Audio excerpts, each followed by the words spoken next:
The girl who was not supposed to walk. A doctor once looked at a little girl's leg and said, "She will never walk again." That girl grew up to become the fastest woman in the world. Her name was Wilma Rudolph. And this is not just a story about running. It's a story about what happens when your body says no, but your mind says yes. Today, we're going to slow down and walk through her life step by step. And while we do that, I'm going to teach you some useful English words along the way.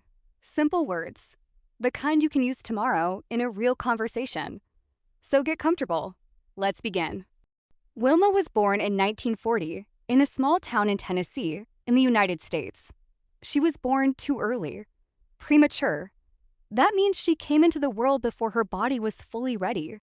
She weighed only 4.5 pounds. That's about 2 kilograms. Very small, very fragile. Her family was poor. Her father worked on the railroad. Her mother cleaned houses for other families. There were 22 children in the family from her father's 2 marriages. 22. Wilma was number 20. In those days, in that part of the country, Black families like hers were not allowed into the local hospital. The doctors there didn't treat them. So when Wilma got sick, and she got sick often, her mother had to find another way.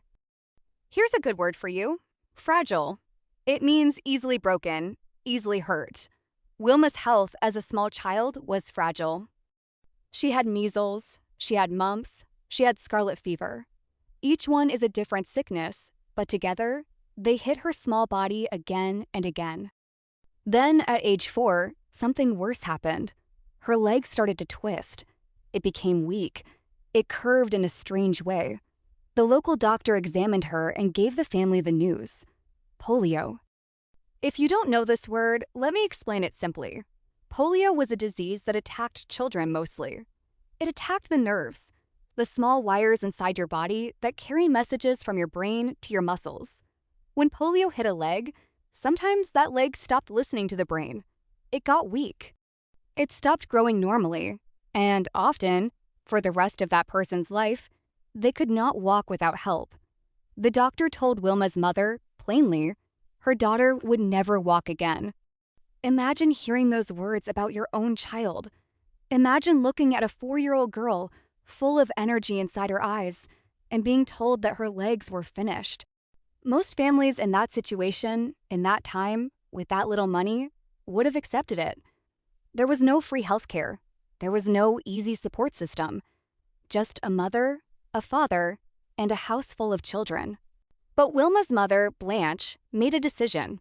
She was not going to accept never. There was a hospital that treated Black patients, but it was far away, in Nashville, 50 miles from their home. No car in the family could make that trip easily, and there was no money for regular treatment anyway. So Blanche did something that takes a special kind of strength. She took Wilma on the bus, 50 miles each way, twice a week, for 2 years. 2 years of bus rides, 2 years of therapy, 2 years of a mother refusing to give up on a never. Let's pause here for a word: persistence. It means continuing to do something even when it's difficult, even when progress is slow. Blanche had persistence. So did her daughter, even as a small child. At home, between hospital visits, the family had their own therapy. Wilma's brothers and sisters took turns. Every single day, they would rub her weak leg, moving it, stretching it, trying to wake up the muscles inside. It wasn't a doctor doing this. It was her own family, in their small house, doing what they could with what they had. Wilma wore a metal brace on her leg. A brace is like a frame, made of metal, that holds a weak leg in the correct position so a person can stand or walk with support. Picture a child walking to school with one leg locked inside metal and leather. The other children noticed. Children always notice. Some of them stared. Some of them said cruel things. Being different at that age, in that environment, was not easy. But here's something important about Wilma, something that shows up again and again in her story. She watched her brothers and sisters play basketball in the backyard, and she wanted, more than almost anything, to join them. Not to watch, to join. This is a good moment to talk about the word determination. Determination is that fire inside a person that makes them keep trying toward a goal, even when the goal seems far away or impossible. Wilma had that fire, even with a metal brace on her leg. By the time she was around 9 years old, something remarkable happened. During church one Sunday, Wilma took off her brace, in front of everyone, and she walked. No medal, no support. Just her own leg doing what a doctor once said it would never do again. Take a moment to think about that.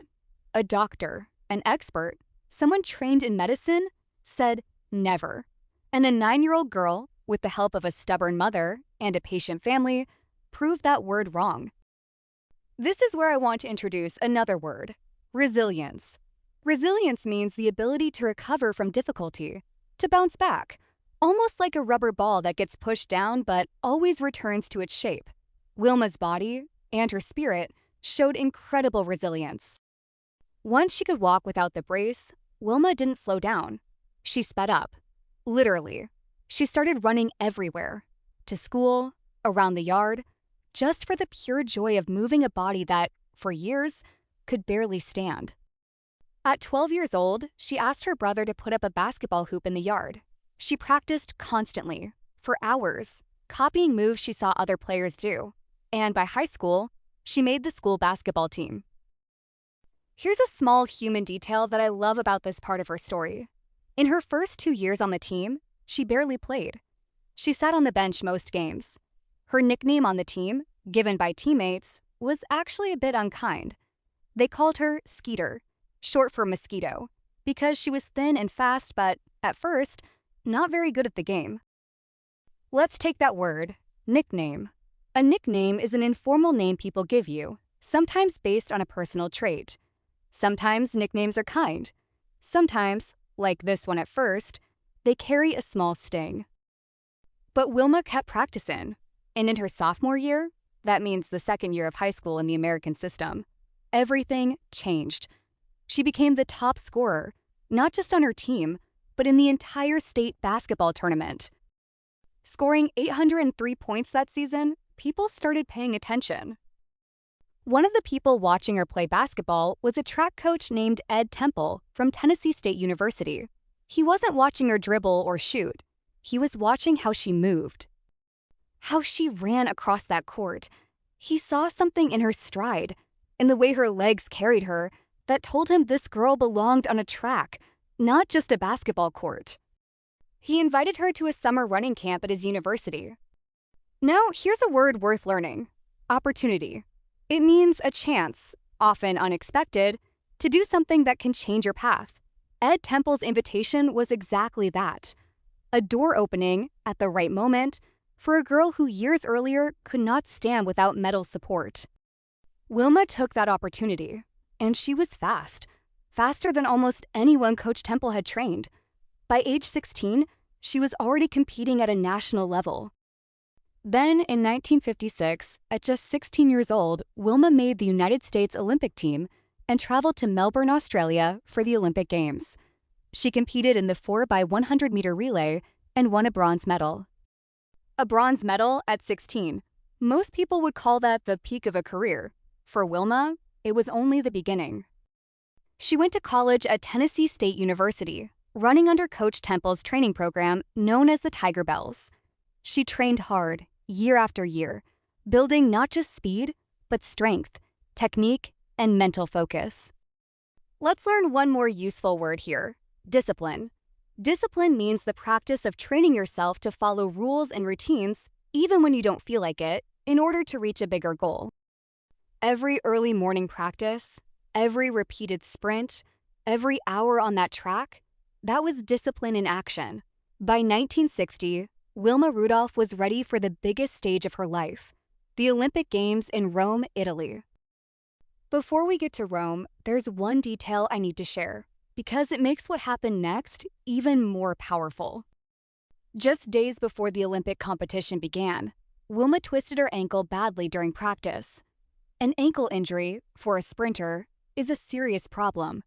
Sprinting depends completely on strong, stable legs. A twisted ankle can end an athlete's chances in seconds. Doctors and coaches worried she might not compete at all. But this was Wilma Rudolph, the same girl who once wore a metal leg brace and was told she would never walk. A twisted ankle was not going to stop her from reaching the track in Rome. She competed anyway. In the 100-meter race, Wilma ran with such smoothness and speed that she won the gold medal, setting a new world record along the way. Then, in the 200-meter race, she won gold again, setting another Olympic record. 2 gold medals, and there was still one event left, the 4x100-meter relay, the same event where she had won bronze 4 years earlier as a teenager. In the relay, Wilma ran the final leg, the last and most pressured position, where the runner has to receive the baton and finish the race for the whole team. During the handoff, something almost went wrong. The baton pass was messy. For a second, it looked like the exchange might fail completely. But Wilma recovered, gripped the baton, and ran. She ran like someone who had spent her whole life proving doubters wrong. She crossed the finish line first, a 3rd gold medal. Wilma Rudolph became the first American woman to win 3 gold medals in track and field at a single Olympic Games. The girl doctors once said would never walk had just become, officially, the fastest woman on the planet. Let's take a word from this moment: triumph. Triumph means a great victory or achievement, especially after a struggle. What happened in Rome wasn't just a win, it was a triumph, built on top of years, really a lifetime of struggle. When she returned home to Clarksville, Tennessee, the town wanted to hold a big celebration for her, a parade, with the mayor, with local officials, with crowds cheering her name. Wilma made one condition before agreeing to the celebration. She said she would only attend if the event was integrated, meaning Black and white citizens could attend together, side by side, not separated the way many public events were at that time. The town agreed, and it's said to be one of the first fully integrated public events in that town's history. Think about that for a moment. A woman who spent her childhood locked out of hospitals because of the color of her skin used her own Olympic success to open a door for her whole community. That's not just athletic greatness, that's using your platform, your position of influence, to lift up other people too. So let's step back and look at Wilma Rudolph's full story, from beginning to end. A baby born too small, too early, given almost no chance to survive. A child struck by disease after disease, told by doctors that her leg was finished. A girl who wore metal on her leg just to stand. A teenager who once sat on the bench, nicknamed for being too thin, too weak. And finally, a woman who stood on the highest platform at the Olympic Games, not once, but 3 times, as the fastest woman alive. None of this happened by luck. It happened because of a mother who refused to accept never, because of brothers and sisters who spent years massaging a small, weak leg. Because of a girl who watched other children play and decided she would join them, no matter what it took. And because of years of quiet, unglamorous discipline, early mornings, sore muscles, repeated failures, long before anyone was cheering her name, here's what I want you to carry with you from this story, along with the English words we practiced today. Words like fragile, persistence, determination, resilience, opportunity, discipline, and triumph aren't just vocabulary for a test. They describe real choices, made by real people, in real moments of difficulty. You may not be training for the Olympics, but maybe you're learning a new language right now, one word at a time, even when it feels slow. Maybe you're facing your own version of that doctor's voice, telling you that something is impossible for you. Wilma Rudolph's life is proof that a never spoken by someone else does not have to become your own truth. If this story moved you, subscribe to this channel for more stories like this one, where we learn English through real lives, real struggles, and real victories. Thank you for watching, and I'll see you in the next video.